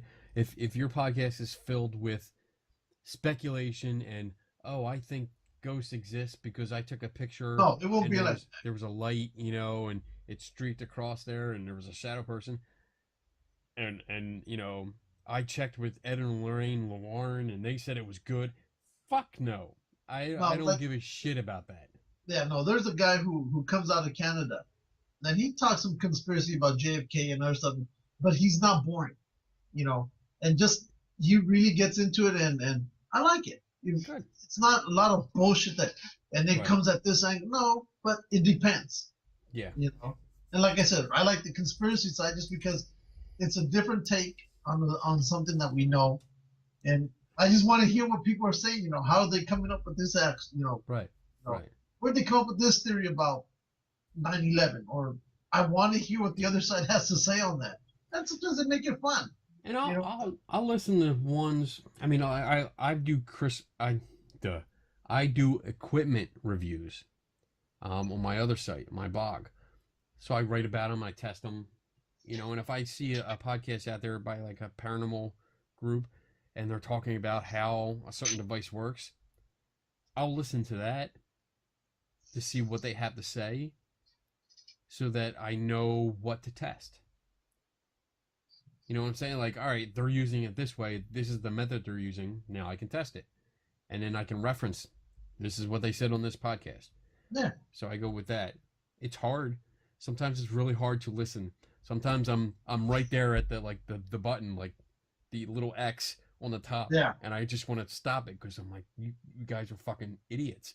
And I've done that. Even just some of the podcasts I listen to, it's like, I'll be listening, let's say, for example, paranormal. And I'm like, okay, let's see what they say about this haunted house. And so somewhere along the way, I'm like, I'm done. I can't handle this anymore. My beef with Bobby Nelson is that I was listening to Strange Frequencies Radio. I've been going back on the podcast that they put up. And they put up the one where after he had watched Star Wars, 4 times. Okay? And he's describing it. He's telling Jason all about it, and how he was drinking before the first time and it ruined his first experience. Yes. And then he says that he talked to a friend about it and asked him, like, what movie are you watching? Because he wasn't sure we were watching the same movie. And this and that. And he's talking about this friend. I'm that fucking friend. Wait. And he didn't say my He name. had this conversation with me also. 2-timing bitch. You know what? As much as we promote Bobby in his show, He doesn't promote us at all. he doesn't say shit about us. He doesn't like us. I think he's embarrassed. Well, who cares? But can we talk about something? Yeah. About cartoons? Yeah. Guess what, Bobby? You were made into a comic strip one time. Us, we're part of a video game. Or not video game, a board game. We're going to be board game. Yeah, literally. I don't know if we can show those cartoons. I don't know yet. Yeah. But what the hell? We're going to show them anyway. All right. What the hell? If we get in trouble, we get in trouble. But I don't think we will. No. So we've been talking. Promoting it. We've been talking. Dax Christopher, Shit. Devil's Playground book or board game. Yes. Because I know he did in the emails. He wanted to promote this every step of the way. Yeah. So we will be doing that. So basically, what happens is, and we've mentioned this before, that we are going to be player cards, NPC cards, which is non-player character in D&D. But they're cards, characters that you play in the game. Okay? And what's going to happen is that we're going to be famous. That's what's going to happen. I think what he's doing is he's starting like a Kickstarter kind of thing, and one of the deals is that you can have a custom-made card. Okay? And what happens is that you help the design process. You become a character card. Let's see. Let's get this out. I'm getting them right now. You're getting them? Okay. Yeah. Get them out. You just become a character card. And you help them with the design process. Your name, your occupation, what skills you have, like a special ability that you have. And then you also get to send in pictures. That's not it. Is it? Oh, yeah. Something like that. Oh, you don't even have them open? No. Wait, I can see, look. There you go. And basically, oh, there's more. Look. Basically, you'll get sketches done from photos that you send in, and they will create a character that looks like you. And then you get feedback. I mean, you tell them, like, I don't like this pose. I do like this pose. Combine this pose and this pose. So what happened here? Let's show this. He sent us the preliminary sketches. Okay. Yes. And this is you first. Here we go. You see it? Not yet. Boom. Boom! There you go. So these are the first 4 sketches. These are the preliminary sketches of Lou. That doesn't look like you. That one looks like you. Oh, look at that. Wait. There you go. That looks like you. Yeah. I like that one the best because you never fucking smile. It's true. Except now. So that's you. And then the ones they got for me is there.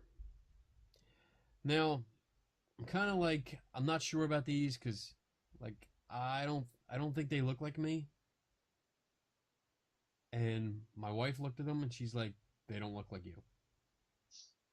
And then a couple people at work, like Big Tony, they don't look like you. What do they say about mine? Yours look dead on. I told you. Yours look dead on. So this is mine. And mind you, my name on the card is going to be The Ghost. So that's why this one on the end here looks like a ghost. So I think I'm gonna send actual like close-up pictures and see if you can redo them a little bit. But everybody is kind of liking number 1 here. That's the one I told you. You always look like you're up to something. And that's what everybody said. My wife, Big Tony, Joe at work, a couple other guys I showed, just getting an opinion. They all said number 1. And so I think that's the pose I'm going to go with. Oh, hello, Crystal.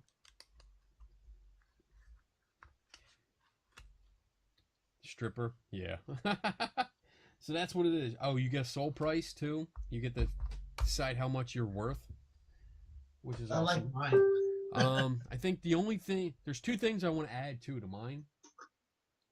One is going to be my Thor's hammer that I wear around my neck because that's in everything.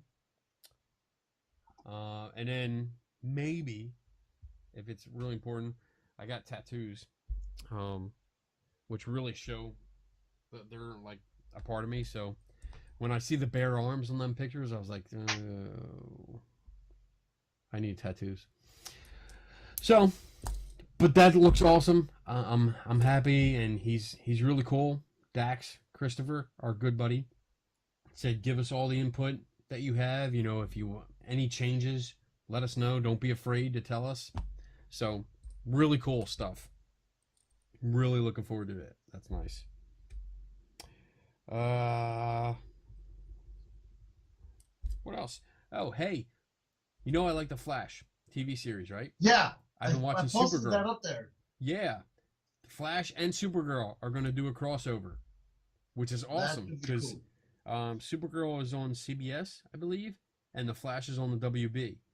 And they're both produced by the same company. Same people, yeah. So they actually got not only from the production company, but fans actually pushed it through the media, and the media helped push it that they're going to do a crossover. So I'm happy about that because I like both shows. I watch both shows religiously. So yeah, I'm happy about that. Awesome.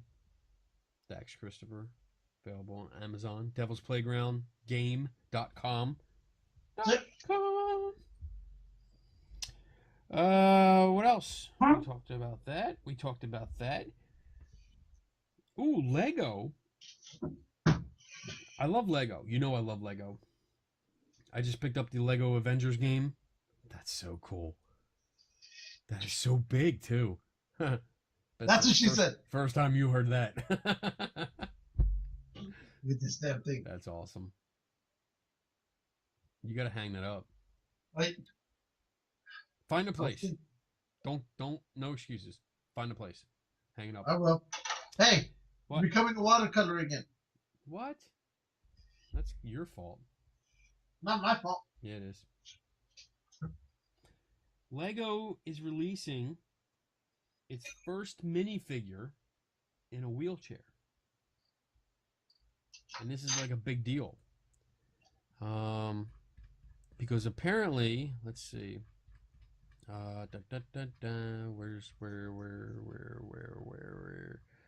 Where is it? There was an organization that was pushing for this. Crap, where'd it go? I know I put it up. Dun dun dun. Falcor. I so want to ride Falcor. I keep seeing that picture as I scroll by, and I'm like, oh, I want to do that so bad. Dun dun dun. Sound waves. BB-8. Dun, dun. Where the hell did it go? Oh, there it is. Lego figure. Bowing to public pressure. Lego has finally released its first minifig in a wheelchair. The latest Lego figurine was one of several recently showcased at the Nuremberg Toy Fair. There was a organization called Toy Like Me campaign to create figures that are more representative of children who play with its products, children with disabilities. They wanted to be represented a little bit and see, I guess, figures like them. So at first, Lego actually put out a response saying the beauty of Lego system is that children may choose how to use the pieces we offer to build their own stories. Uh-huh. And then I guess earlier this year, they bowed to pressure because this organization kept pushing, and so they released a figure. It's going to be a Lego City set, and it's got a whole bunch of minifigures and one figure with a wheelchair. And it's funny because they have a little role reversal in here. They have a stroller with a baby, and the baby minifigure is the first time they're actually showing one of those. But the baby is actually being pushed in a stroller by dad instead of mom. Uh-huh. And then in the background of what we're seeing is a mom pushing a lawnmower. That's right. Get the mom out there to mow the lawn. Damn it. But I thought that was cool. Because I started looking into it a little bit, and it was just funny how Lego started with the generic yellow. Like every figure skin tone was yellow, and the early ones didn't have a face on them. There was no face. It was just a yellow, and I remember having those. And then eventually they got the face, and then I thought Star Wars, when they licensed Star Wars, I thought that was the first time they introduced a African American black figure because of Lando. Yeah. But apparently it wasn't. In 2003, it was the first time they introduced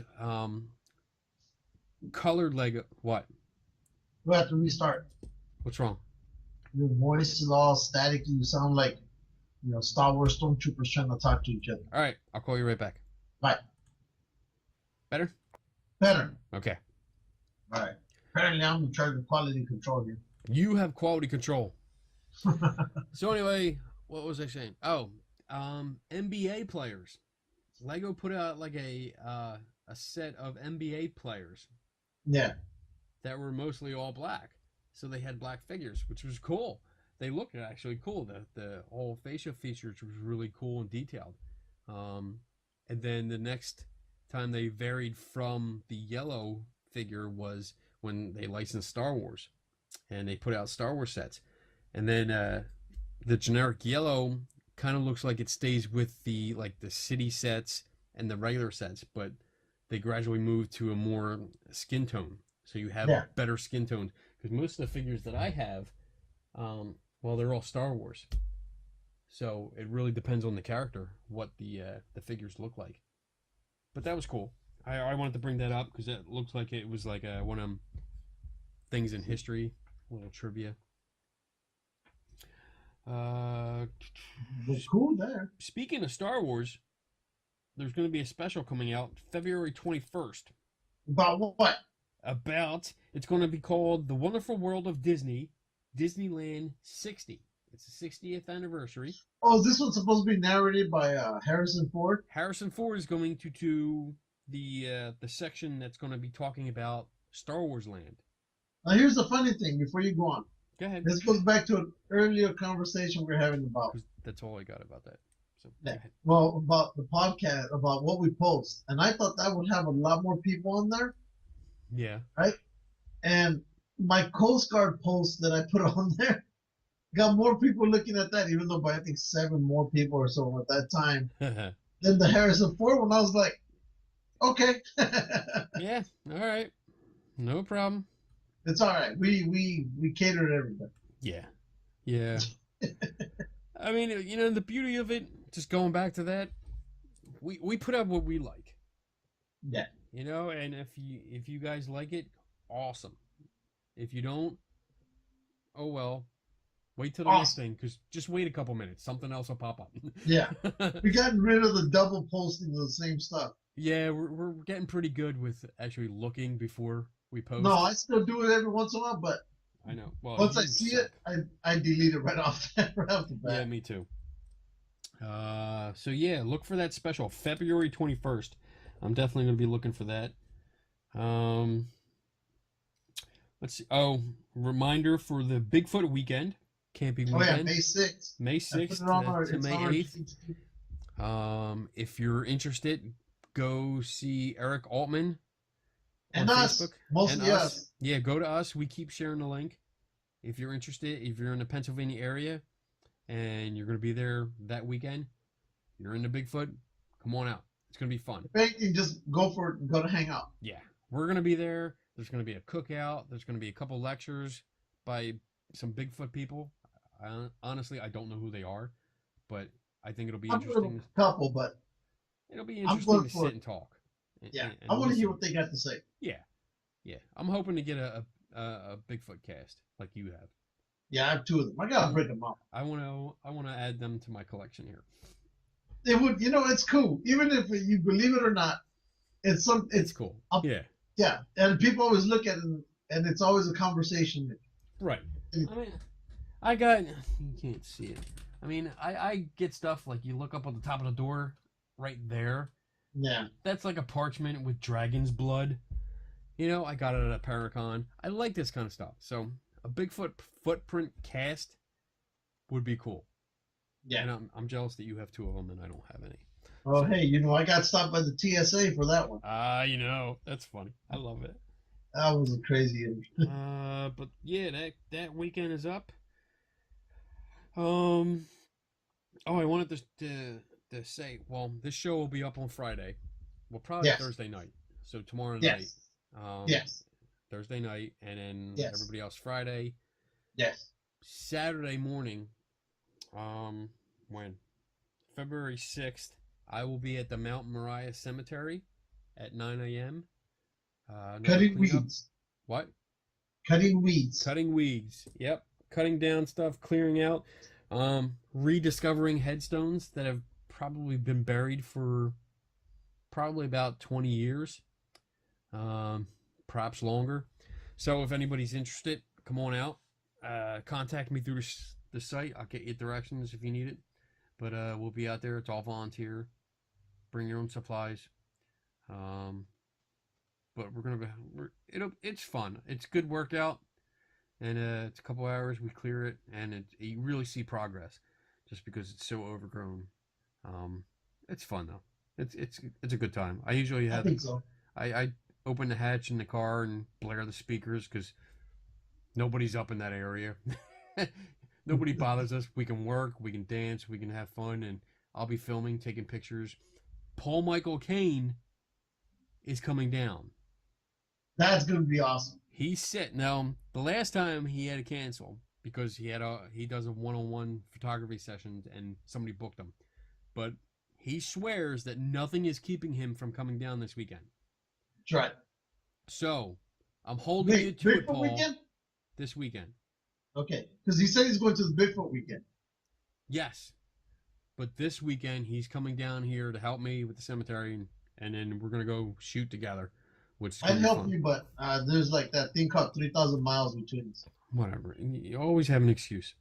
Oh, yeah. Always. Tombstone. Always. Bitch. Tombstone, bitch. Tombstone. We're going to plan it this year. We're going out. I'm waiting. I told you. We're going out. If I have to leave everyone behind, because my wife went out to California to visit you and hang out without me. So, I'm going to go to Tombstone without her. If I have to. But we'll have fun. We'll have fun. What else we got? Walking Dead comes back February 14th. 14th, and then once that series is over, then the other show. Fear of the Walking Dead. It comes on. I think that comes on before. No, I thought it would come on before too, but no, they're doing it after. Are you sure? Oh. Now I'm going to look it up. If not, we'd be watching it right now. Because no. Walking Dead starts on Valentine's Day. Well, yeah, the regular Walking Dead. Yeah, Fear the Walking Dead is coming on after. Once this season's over, they're going to go right into that one. Let's see. Fear the Walking Dead premiere date is April 10th. Yep. April 10th. Yeah. So, yeah, for 15 episodes. So we're going to be February, April. So, yeah, we're going to Yeah, they're gonna run side by side. Yeah, because you're gonna have a half a season of Walking Dead, which starts February 14th. April Yes. 10th, right? Yeah, yeah. April February, 10th. March.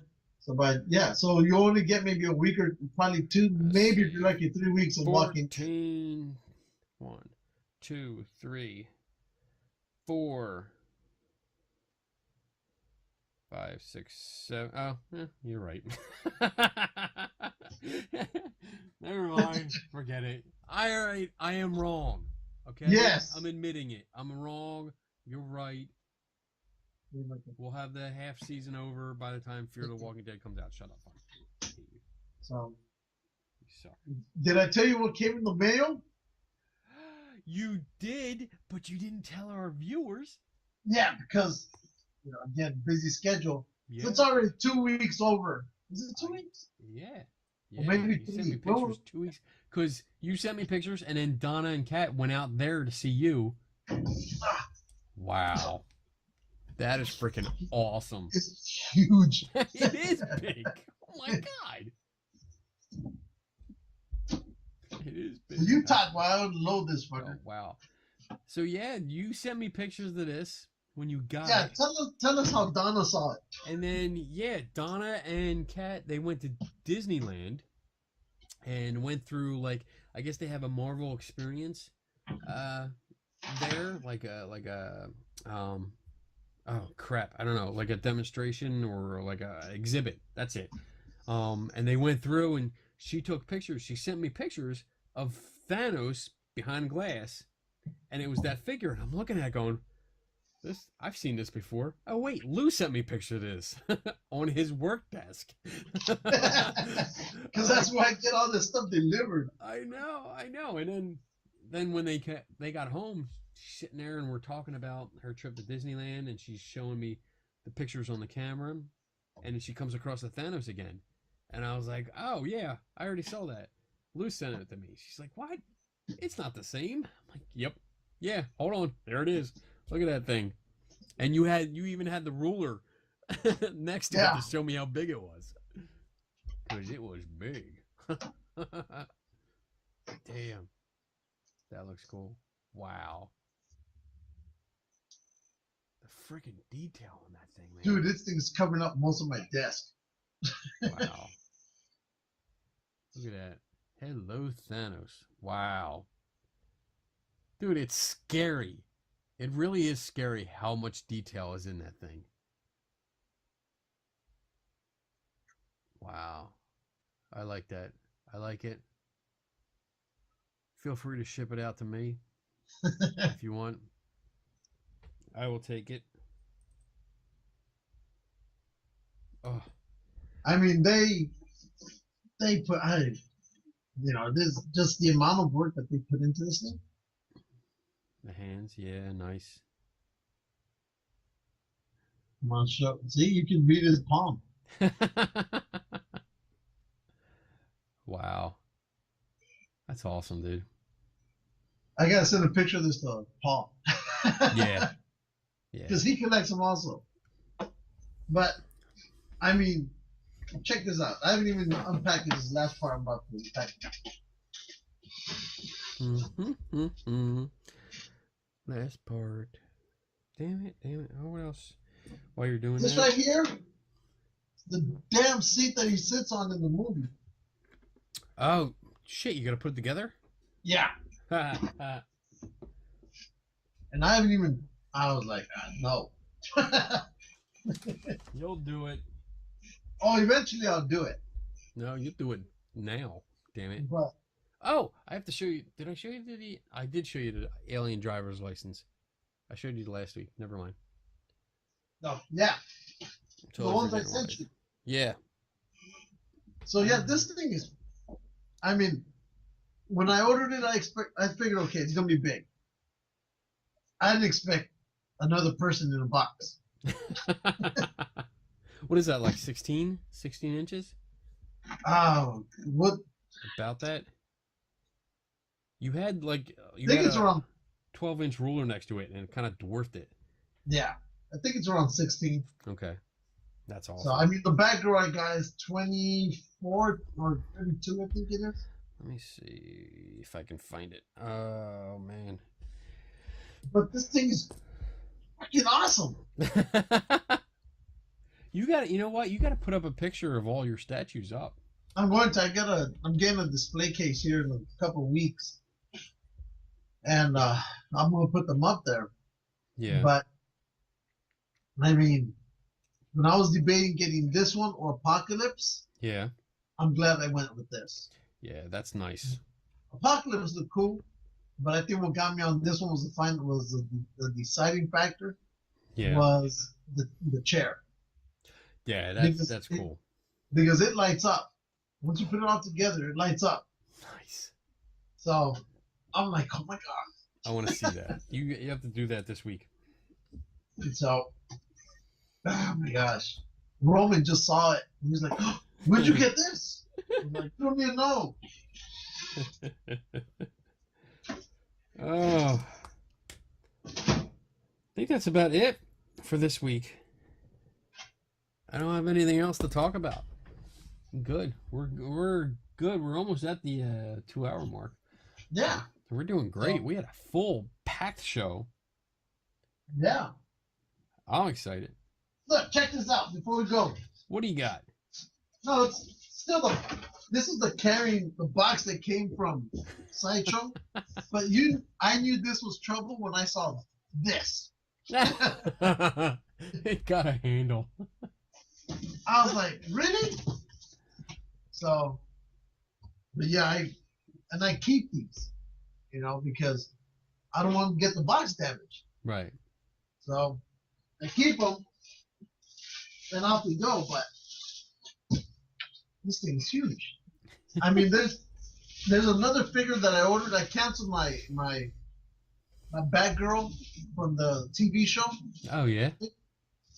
Didn't want to, but the only reason I got it was because at the time I wanted to get Yvonne Craig's autograph. But, since that can no longer happen, Yeah. So I said, you know what, I'm just going to cancel it. As much as I really liked it. So instead I went up and I put in an order for Arkham Batman. Yeah. I was like, that's 36 inches in height. Yeah. And, yeah.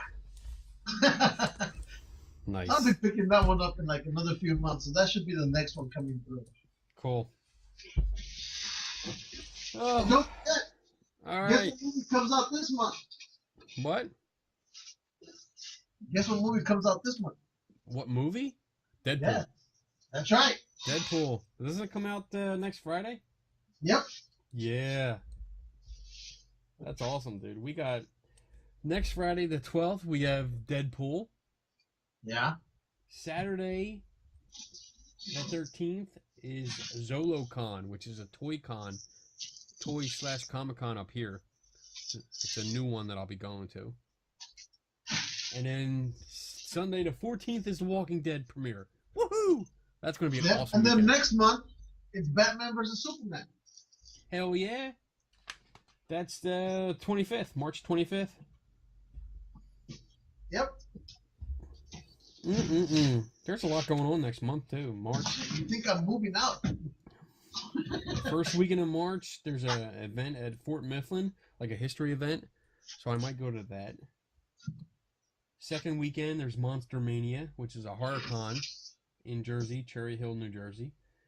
The third weekend in March, there's Galacticon. I might drive down to Delaware for that. And then the last weekend is Batman versus Superman. I'm excited. I'm excited for that movie. I think it's going to be really good. I'm hoping it does. I'm hoping it is. I'm sticking with the idea that it is. I'm hoping that, that what's his name can do a good job. I'm not sure about Lex Luthor. I like his character. I like that actor. I just want to see how they put it out there. I'm the same way. I like the actor. I liked how he was in like Zombieland, in The Social Network. I love that movie. I liked him in the Magician movie. Oh, Now The You See Magician. Me? Yeah, Vicious. I liked all that. As Lex Luthor, as the he's like a hyperactive hippie almost, and I'm not sure about that. Well, let's see. Let's see. Let's see. He's Let's, done good. At times when I thought he failed miserably, yeah. he's done great. So, So we'll see. and then I had to order this because you know how I do that Marvel collector core I do. every month. Well, I lost this pin at the Okay. Long Beach Comic Con, Yeah. so I had to reorder it off of eBay from some guy. Ha. Paid what $3 for it, $4. Oh, that's not bad. So now I got it back, but I felt so bummed about losing it. So that's fine. And then also because Marvel Collector Core already has their box. This month's theme is Deadpool, which is supposed to be shipping out, I think sometime after next week. Yeah. But now they've started one call for for DC. And I think it's DC Legions or Legends of Collectors or something like along that line. Yeah. And the first box is going to deal with Batman, Superman. So, Nice. so what's cool is normally you would have to wait every other month with these boxes, but now that I got both the Marvel and the DC, it's one box after the other each month. At $25 a pop, I'm fine. Ha. But like I said, I keep the shirts, I keep the pins, and I give the rest Oh of my the God. I give the other stuff to the kids. I So saw that. Yeah, Legion of Collectors. yeah. That's you posted the link up. Yeah. There's that, and then that. I think we're good, dude. Yeah, I think we are, dude. This was a packed show. I loved it. A lot of chit chat. A lot of chit chat, a lot of talk, a lot of discussion. Yeah. So lots of things coming up. I'm gonna try and put some kind of schedule up. I'm gonna try and like make up a graphic. Just put on. So send me all the dates like for conferences that you're gonna attend or events that you're planning on attending. I mean, if you don't go, you don't go. But at least it looks like Hopefully. But Hopefully. Then I got cameraman Mike out here, so yeah, he's getting his stuff ready so we can all go. good.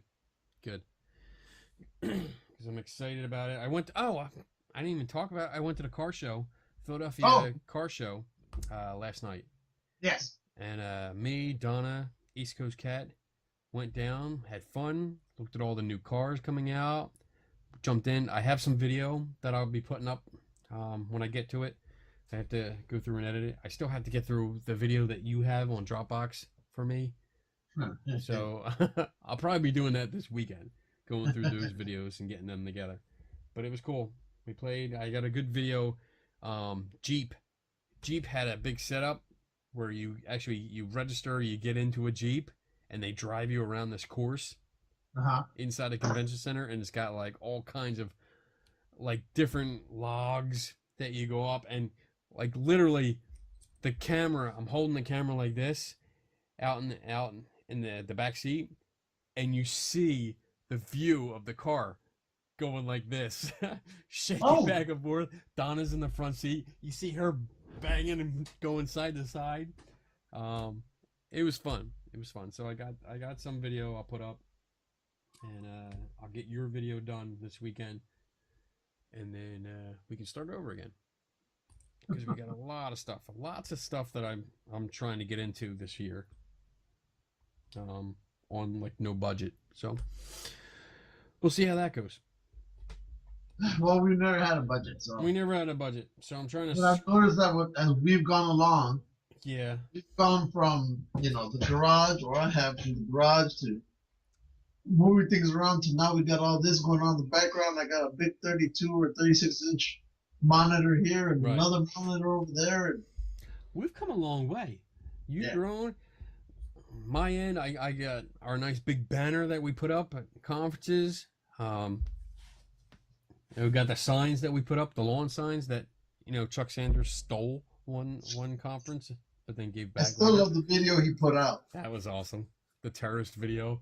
Didn't he put that on our Facebook? Or Yeah. Fucker. But that was cool. We got a lot of stuff that we've done good this past year. So hopefully we'll grow a little bit more this coming and then year. Hollywood. I'm talking to you from the Malibu Hills. All right, bitch. All right, bitch. wrap this up. Thanks to our official sponsors, Shield, Jeff Fowler. Jeff, John Fowler. This is Jeff right now. Okay, it's your accent. Bluegrass Paranormal, Bluegrass Ghost Chasers. Sorry, BJ. Dax Christopher. Dax Christopher of Devil's Playground. That's right. Board game right there. Awesome guy. And that's it for now. Working on a few more. And we'll see. So that's it. Boys and girls, never stop learning. Don't take anybody's word for it. And we are out in 3, 2, 1. Bye.